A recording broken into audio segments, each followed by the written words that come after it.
Hello, I'm here. I'm still getting used to how YouTube Live works because I noticed yesterday after the live ended, it said it was going to take up to 24 hours to process. So I hope that everybody can see this as they need it. Um, you know, and even though it is an energy snapshot intended for that day, I do feel like there's going to be tidbits that will be important and useful for more than just that day, that moment, you know. Because, after all, what is Tuesday, November 4th, 2025? It's a snapshot in a moment in time. The way I kind of explain, at least right now, to the best of my ability, how time makes sense to me from a grander perspective is like if you take a roll of film, you try to look at all the single pictures in that roll of film. While it's rolled up, you can't see it. So you have to flatten it out and look at it frame by frame. So today, Tuesday, November 4th, 2025, is simply a day that we decided to check in on the frame. And I'm going to start by reading through the astrology. I'm going to turn my fan off. I do realize that I'm somewhat a newbie all of this. So if you're listening, thank you. Because practice makes perfect. And this is how I operate the best, is just going for it. So Tuesday, November 4th, 2025, we have the moon in Aries. It's it's going to be a full moon tomorrow. I think the exact time is like 8 a.m. Eastern Standard Time. So whatever that would be where you are. And the full moon, of course, tomorrow will be in Taurus, 13 degrees of Taurus, opposite the sun, um, and 13 degrees of Scorpio. So Tuesday, November 4th, 2025. So Tuesdays are traditionally ruled by Mars. So sometimes when we wake up on a Tuesday morning, traffic might be a little more intense, or maybe we wake up more abruptly, something like this, right? But so our moon is in Aries. It's making an opposition to Venus. And this is what's called a applying aspect. So that means that this is kind of like a new energy coming in. So if you think of the moon and your emotions, and then you think of an opposition to Venus, which is what we love and value. And right now, Venus is in Libra, and Venus rules Libra, so she's very happy there. So, and a lot of times these hard aspects get a bad rap. But you know what? You know what happens when we're challenged? Do you know what happens when there's difficulties? Do you know what happens when we get triggered? It gives us this unique opportunity and human privilege to grow. So I'll leave that there. And then the moon is also making a square to Jupiter. And Jupiter, that's also an applying aspect, meaning it's kind of like a new energy coming in. And Jupiter right now is at 25 degrees of Cancer. So then we have the moon kind of really shining a light in Aries, right? Because Aries is like, let's go, let's go, let's go. Shining a light on this opposition to Venus in Libra. Like, what is not fair right now? How are maybe you not being fair to yourself? Maybe this is like this energy of like overgiving, something like this. And then, of course, with our moon squaring Jupiter, and Jupiter's in Cancer. And Cancer is very much home, family, nurturing.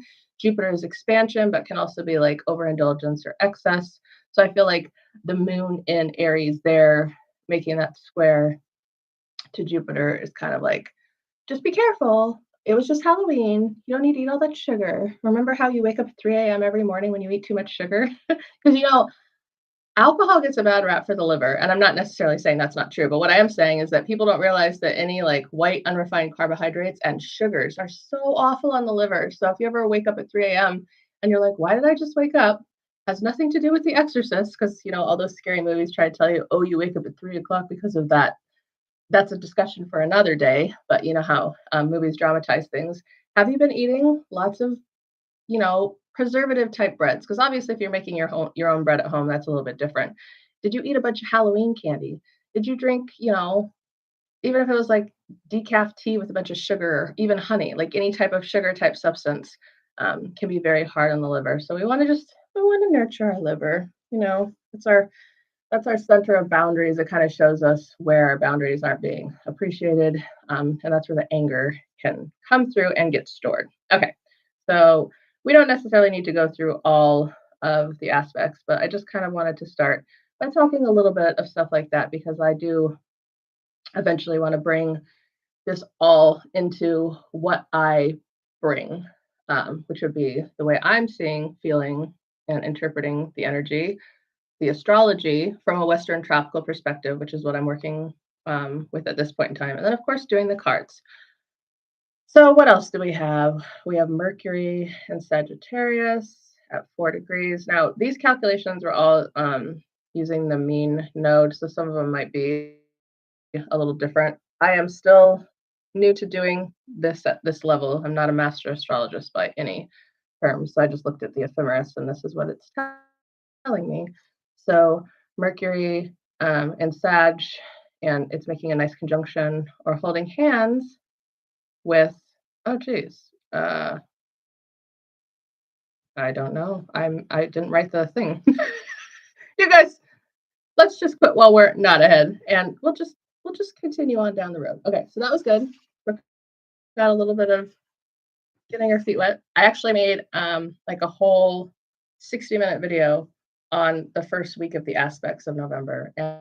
And the thing about the way I like to bring things is I like to educate as well as just tell you what I feel, I see, I intuit, whatever, especially with astrology, because I've been interested in astrology since I was like 8, but the calculations always got me like, ooh, because I have this old book and it's all about, okay, so here's your wheel and calculate this and calculate that. And now all you do is you just put it in a database and boom, there it is. But when I look at a chart,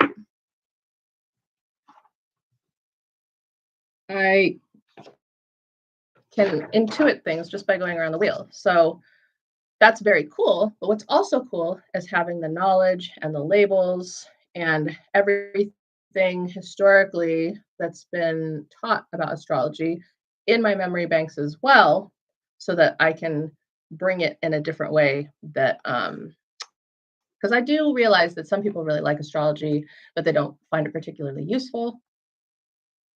And I also realize that I think my my headset just died. Today's a funny day. There's also people who really just don't see the point in astrology. So my intention is to bring it in kind of a different way. And another thing that's interesting for all of us who are intuitive is if you ever find the intuitive part way easier than the logical part, it's because you're switching like your brain realms. It's like, okay, so when I'm intuiting someone's chart, it's like all this information's coming in, right? And then you do have to find a way to assimilate it and get it out in a way that the other person outside of you can understand it. But then when you're switching back to the logical brain, you're like, I can't think of this word. So I personally feel like that's what it comes from. And yeah, so the chart I just showed you guys was November 7th. There's lots of cool astrology. And if you're starting to get into it, you can literally just Google ephemeris, which is ephimeris, astrology, and it will tell you all the placements for each day.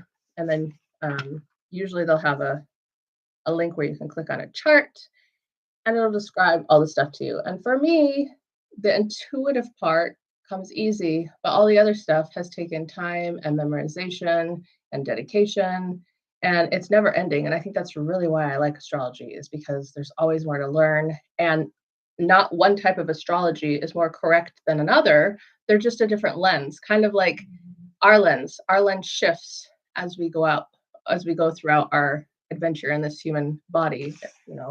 Our consciousness shifts. Okay, so let's get going.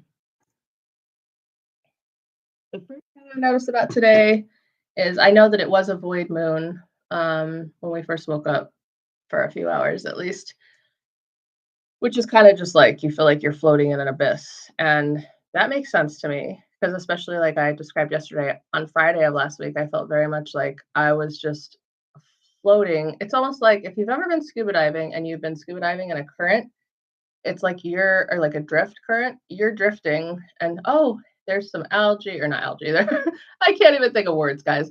There's some sea creatures. Oh, there's a lobster. There's a barracuda. There's, some coral, a flamingo tongue snail, an arrow crab. Like, you're watching it go by. That's what Friday felt like, and that's what it feels like again today. And I feel like I don't necessarily want to say it's a liminal space because it feels different than that, but it really just feels like perhaps any of us who are feeling like this, we're on track and maybe we're waiting for other people to catch up. I know that sounds a certain way. I don't mean for it to sound hoity-toity or anything like that. I just kind of go with whatever my intuition tells me. So we're going to pull a card from this deck and see what it says. Because everybody might have nuances of this experience, but not everybody is perhaps living the same experience. The last couple of weeks, I've known lots of people who've either gotten really ill in some way, have had some kind of like freak type accident, like something that you couldn't plan for.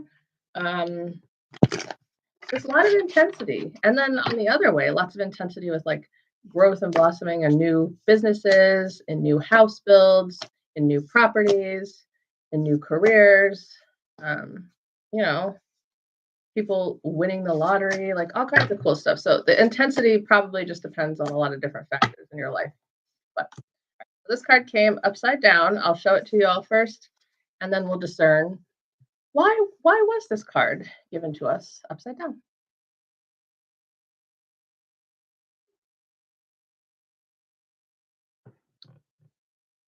And this is an oracle deck. All right, so let's see what it says. All right, I'll let you guys look at it. So this is a 9. And I'm getting hit with kind of a little bit of intuitive instruction, I guess you could say. Where are things not balanced with you and the earth? And I also think that this has to do with you and your body, because your body is part of the earth, right? We're carbon-based structures, at least for now. So 4 + 5 is 9, wildlife and kingdoms of nature. And I feel like it might be just inviting you to, like, maybe you have cleared up a certain part of your schedule. So maybe you can go outside and play in nature and just see what nature has to tell you. Because we are co-creating with the earth. The earth is here to support us as we are here to support her. So if you feel like there's anywhere where you may have not realized that you weren't doing that, then, there's always time to turn it around. But yeah, I really feel like this has a lot to do with like your body. And I mean, everything you put in your body kind of gives information to the earth, like, and of course, you all just do the best that you can, right? Because if you have a limited budget, then you may not be able to get the most highest integrity beef that you can shake the hands of the person who raised it and put it to death in a loving manner. Or, maybe you weren't eating meat for a while and your health started to decline, because everyone is different. And what is good for one person is not going to be the exact same thing for the other person. Everybody has their different lens. Everybody has their different composure, their genetics.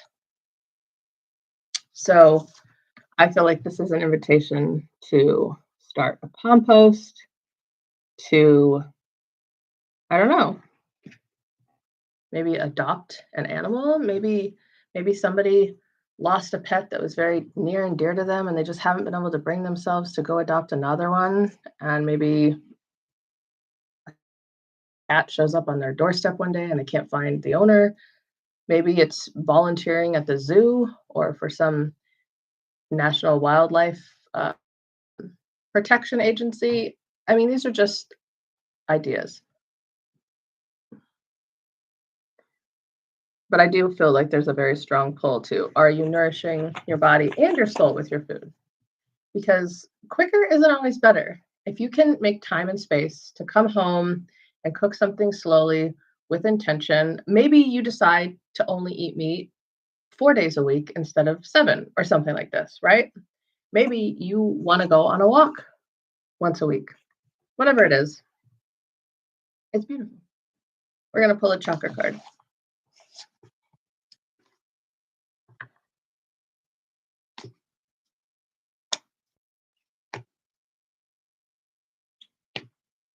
There we go. And play. So, and we can take this into context with this card as well. So whatever you're being asked to do to nurture your body, to remind yourself that you are of the earth. It could be as simple as you just need to work on grounding exercises too. It doesn't have to be too dramatic. Make it fun, because sometimes when we're just like, oh, I have this goal, I have this deadline, and we get all grouchy and uptight and stressed out. Make it fun. We're gonna do this botanical whispers. Trying to use some of the decks that I don't use as much. This deck, so like my top deck is very much one that doesn't sugarcoat things. This deck is like, do you want to get triggered today? Because here you go. And I'm not trying to trigger you guys. It's ours to say, why not? How can we grow today? Is what it's really saying. What am I seeing? I do feel like void moons, or like that feeling of like life swimming by you, could also be like a very big invitation for some shadow work. Like, where are you not seeing yourself clearly? And one really good place to look for this is, am I blaming? Am I blaming? Blame is like a 4-letter word in my house. Well, I guess BLAME. That's a 5-letter word. FAULT. Yeah, fault is also a 5-letter word. Either way, I try to kind of look at blame and fault in a different perspective. And I compare it to when I was in driving school and my driving instructor said, no one gets the go when there's a 4-way stop. It's given, right? It's not taken, it's given.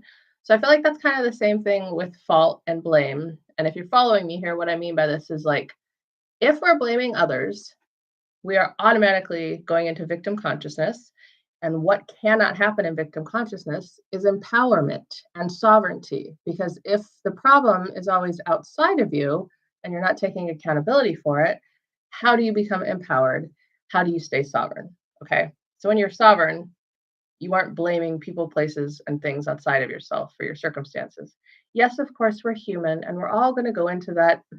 Whoever the guy is from Robin Hood, the king, the little mopey king, the mopey king of England, right? And it's okay to do that once in a while, but snap out of it and realize there's no such thing as blame or fault, but there is such thing as accountability. So, and yes, I realize there are things that people do that they need to be held accountable for, but even if it's something that's very, very horrible that happened to someone, yes, take the time you need to grieve, process it, and everything like this. But ultimately, it's up to you to step into your sovereignty and to say, I can hold that person accountable without blaming them. Because when you're blaming, you're actually giving your power away, right? Okay, so what does this card say? We don't even know. Patchouli. Action, prosperity, fertility. Lazy, poor, barren. And then I'm going to read it over here. I choose rich, fertile soil to plant the seeds of my desires, resulting in an abundant harvest. So I feel like this has everything to do with integrity. And that's another thing with like, just say what you mean. Don't be passive aggressive. And stop blaming. Just stop saying, oh, poor me. This happened to me. Woe is me. Nothing goes my way. Just, ew. Like, that's gross. Like, stop doing that. If you are doing it, just stop. Or just like get it out of your system, right?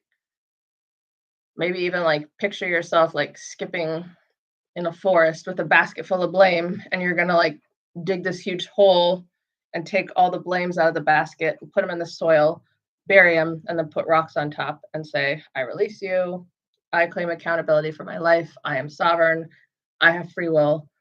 The things that happen to me aren't happening to me because I'm not a victim. They're happening for me so that I can see myself more clearly. I can expand my consciousness because, you know, if you want to stay in your comfort zone, then all the things that I mentioned not to do, they're a pretty good way to do that. And there's not necessarily anything wrong with a comfort zone for a while, But if you stay there for too long, you're probably going to end up feeling empty because your soul is going to be trying to say, hey, like, get back on track. Like, that's why a lot of things can happen that are, I guess you could say, unsavory. It's not an end all be all like situation, but let's pick one more. I'm going to pick something. Actually, yeah, we're going to do this one. Voodoo Doodles. And also have fun with it. You know what I mean? Like, something silly happens, right? Your flip flop breaks when you're in the middle of a crosswalk. You could get mad. You could blame someone and say, that person stepped on my flip flop and that's why it broke, which actually wasn't what happened. But, or you can just laugh and be like, this is kind of hilarious because my flip flop just broke. And there could have been a million worse places for it to break. And it was hilarious because we were in downtown Prescott and my husband and my mother-in-law were looking for alternate flip-flops for me at 9 a.m. on a Saturday. And let me tell you, the only ones that they found were like these gingham fabric ones that were like red and white. And I was like, no, I'm good because I have tennis shoes in the room. But if you know me, I love my flip-flops. Right, I just feel like I want this one to be a really good one. Okay, here we go. Let you guys see it first. And the first thing I feel is trust in your darkness. And when I mean darkness, I don't mean like moo ha ha ha ha ha evil. I mean your shadow. The things about you that make you you. Sometimes it's synonymous with the things about you that you don't like because maybe it's different than everyone else. Oh my gosh, we have all kinds of stuff about roots and soil. The roots of goodness lie in the soil of appreciation. And so that's another thing. When something happens and you can choose to go into victim or you can choose to go into blame, how about laugh about it? Realize life is happening for you, have fun with it, and really just be grateful for everything that you do have. And in fact, when you start listing things out in your head or in your mind or whatever that you're grateful for, you're going to realize there's more and more and more and more and more and more and more and more and more that you didn't even know. And what does that appreciation do? It raises your frequency and it magnetizes you. So things that are of really high vibration are magnetized to you. That's a really good way to stay in coherence, is to always be grateful, always be appreciative. And you don't have to fake it, but just little things, you know? Like your flip-flop broke. They were your favorite flip-flops. You're really bummed about it, but man, you had them for a really long time. And man, what a cool way for them to break on vacation when you were supported. It wasn't like you were at the grocery store and no one's around and you're going to be like hopping through the grocery store with only one shoe on and you got to go like ask the cashier if you can put all of your stuff there while you go home and get new shoes, or you know what I'm saying? It's like there could be a million different places where it could break and it would be an issue. Maybe think of the one thing that you don't have that you've been waiting on, and think about all the other things that you have right now. And then it almost like lifts this density of whatever this thing, this person, place, thing, idea, career, physical, tangible abundance, whatever it is you've been waiting for. And it's like, it feels so heavy because I've been waiting for it. And why isn't it coming? And why isn't it coming? And why isn't it coming? Well, you can try to forget about it because that will help. But what also will help is staying in gratitude and saying, wow, I'm really grateful for this and this and this and this and this and this and this and this. And then that little density is just lifting up and getting lighter and lighter and lighter and lighter and lighter until you don't even think about it anymore. And boom, something that echoes the signature of this thing that you're calling in presents itself to you, just to see if you can handle it, just to see if your nervous system feels safe to handle it. Because you know, a lot of these times when we're manifesting something, no matter if it's a love partner, a career, physical abundance, our nervous system has to feel safe. So then we'll get these little like testers of little squeaks of things that'll come in. Like maybe you want a purple Range Rover and you see a cartoon one on TV, or maybe, you're waiting for this windfall of money and you get a little bit of unexpected money that you didn't even ask for. How did your nervous system feel? Did you feel guilty? Did you feel safe? Right? Okay. I think that's enough for now. And thank you for joining me. And yeah, I guess if you weren't here live, you might not see it for a couple days, but hey, the cards the cards always have meaning, Everything else is just I think it's kind of fun because if you're here live, then you get to hear it right away.